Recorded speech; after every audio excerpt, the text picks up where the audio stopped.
Hi everyone, Anthony Vutano here, the internet's busiest music nerd, and it's time for a review of the new Mogwai album, As the Love Continues. This is the 10th full-length record from legendary Glasgow instrumental and post-rock band Mogwai. Now north of 25 years as a group, they are effectively entering what is the third act of their career. Now, if you're looking for an introduction to the group's catalog, there's nothing quite as good as the first leg. Mr. Beast, Rock Action, Come On Die Young, Happy Songs, Young Team. The band is often categorized as one of those groups where the first album's the best one. But time and time again, Mogwai have shown the creativity on that LP was no fluke, as they have repeated success, evolved their sound, and forged a scene for modern underground instrumental rock. But as Mogwai pushed past this point in their catalog, their output became a bit more hit or miss. Granted, I don't entirely hold the shift in style and quality against them, because by the 2010s, in the eyes of many, they were a legendary band who essentially started to coast on their very well-earned cred, which allowed them to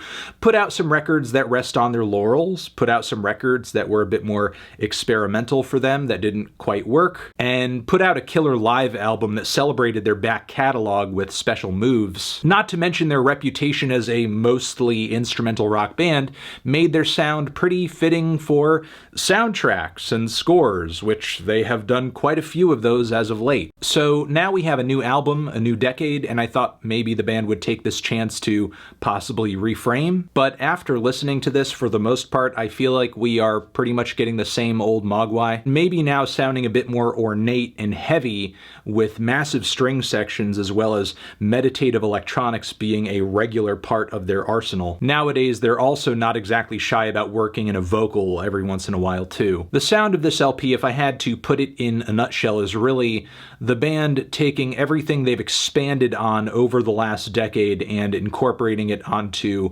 one album, really peppering it in subtly here and there. And the final results are a mix of exciting, predictable, and maybe a tad bit overwrought too. The tracks on this thing that plod along in typical Mogwai fashion, but now with some additional string sections, get a pass, but not much else. Pat Stains or Midnight, both of which have some pretty respectable and chaotic climaxes. But it's the tracks where the band really goes against the grain that may be the most disappointing. Like on Here We Go Forever, which features some quirky beats and some distorted, fuzzed out auto-tuned vocal leads, which I guess in concept are fine, but in execution the whole thing sounds like a really bad, bizarro Kanye West live set. Or maybe if you took like Daft Punk's Human After All era but tried to execute some so-so post-rock with it. Richie Sacramento is also a track that features a lead vocal. The singing on this one is so drab, it actually makes the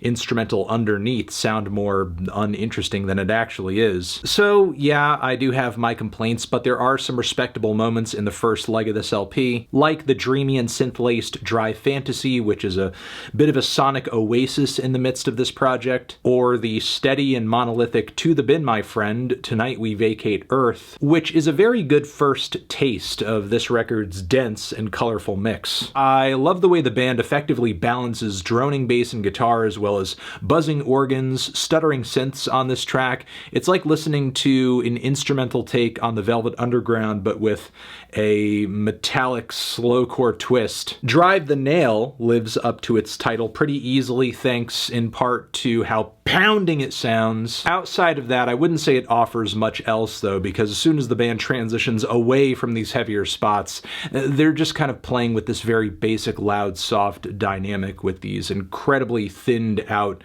verse bits that really put you into a lull. The record then improves on Fuck Off Money, where yeah, the midpoint does meander a little bit, but I still think the track has one of the most gratifying climaxes on the entire record, not to mention it's maybe the only song with a vocal of some sort worked in that's actually enjoyable. Ceiling Granny is a genuine rocker with a 90s flair.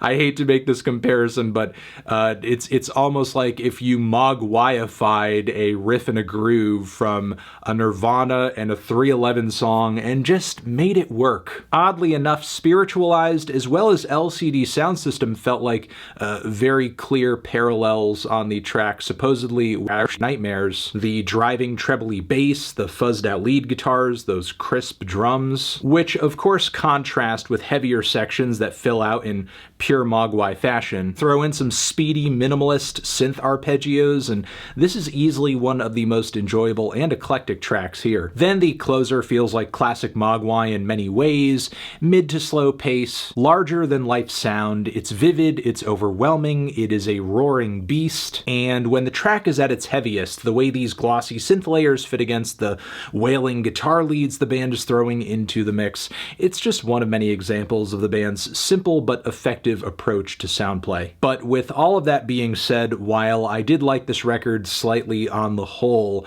there were definitely tracks that in my opinion did not work at all. There were tracks that to me didn't really exceed expectations in any way, shape, or form. Really Mogwai by the books, but with maybe a bit of electronic or I guess orchestral window dressing. While it's not their worst, I just think this record is another okay release from the band, and that's about it, you know? Feeling a light 6 on this one. Transition, have you given this record a listen? Did you love it? Did you hate it? What would you rate it? You're the best, you're the best. What should I review next? Hit the like if you like, please subscribe, and please don't cry. Hit the bell as well. Over here next to my head is another video for you to check out. Hit that up or the link to subscribe to the channel. Anthony Fantano, Mogwai, forever.